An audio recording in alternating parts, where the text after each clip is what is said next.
I was very much looking forward to being a part of that day and representing myself and Pennsylvanians in a fair election. And I was, I guess, discouraged about it.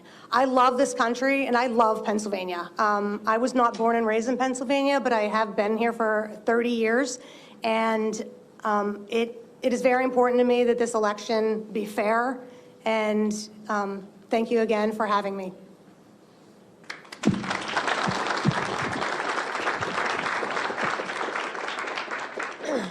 First and foremost, excuse me, my name is Leah Hoops. I'm from Delaware County, Pennsylvania. I was a poll watcher on the day of election, and I was also present at the counting center in Chester, Pennsylvania.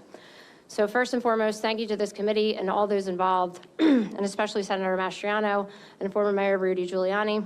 To our fearless and brave president, thank you for being our shield and putting us first, and I am forever grateful. It is an absolute honor to be a part of this hearing and to finally have an opportunity to speak about what took place in Delaware County, Pennsylvania. I feel as an American that it is my duty to help protect the integrity of our elections, not just for me, but for every American. There are many who have lost life and limb for my right to vote. I want to give a brief introduction and history of how I got involved in this election. 4 years ago, Donald Trump came down an escalator and I knew that he was here to take back our country. I was born and raised in Delaware County in a conservative home. I was taught from an early age to love thy neighbor, defend your country, and by all means, always speak the truth. I took those values throughout my life and applied them in every avenue possible, which brings me up to the present. And about 18 months ago, I became a volunteer and assisted with a campaign for a magisterial judge. In that process, I was approached by my current chairman and became an appointed committeewoman for the Bethel Township Republican Party. In conjunction with my committee position, I also started volunteering for the Trump campaign, registering voters, and assisting with events. During this time, I started a watchdog group and reached out to the Thomas More Society.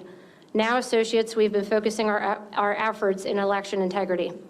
Our greatest efforts have been in following closely the newly elected and completely Democrat-run Delaware County Council and the Democrat Majority Election Board. This also includes any and all contractors, support staff, and any key players involved. What we found was actually concerning. Not only was private grant money used from the Center for Tech and Life owned by Google and Mark Zuckerberg, but pop-up voter sites were also approved. These pop-up voter sites were placed in heavily Democrat cities, including Chester and Upper Darby, Pennsylvania, in which case the grant money from the CTCL was used to pay for electioneering. It was literally a one-stop shop. Walk in, apply, get your ballot, submit, and you were out the door. But where this didn't take place was in heavily Republican and independent areas. Let's also make note that the voting machine warehouse supervisor is a Bernie Sanders delegate, who was also solely responsible for every scanner, machine, V-card, and all machines with absolutely zero experience in this area. The real story is the $2.1 million spent to move the counting center from the courthouse in Media, Pennsylvania to the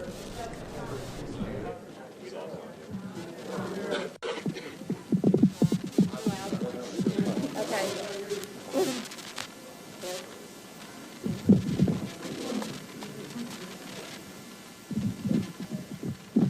Okay.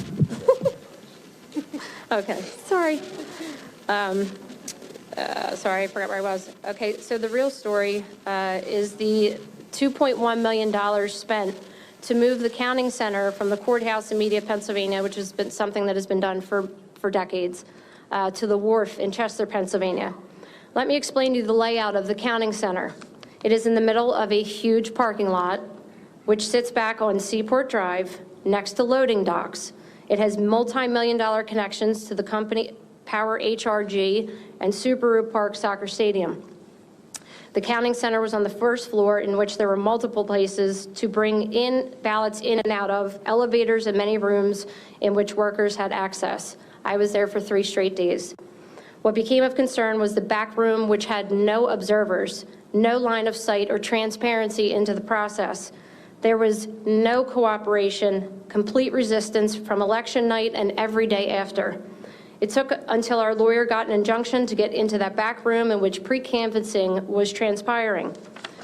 Even with an injunction, which was a joke, we were granted 5 minutes every 2 hours. and the setup was sitting in a chair 20 feet from any physical ballot. I truly wish I had enough time today to recreate what I witnessed and felt during those moments, but we did not gather here today just for me and my experience, but rather a collection of experiences from Americans like myself.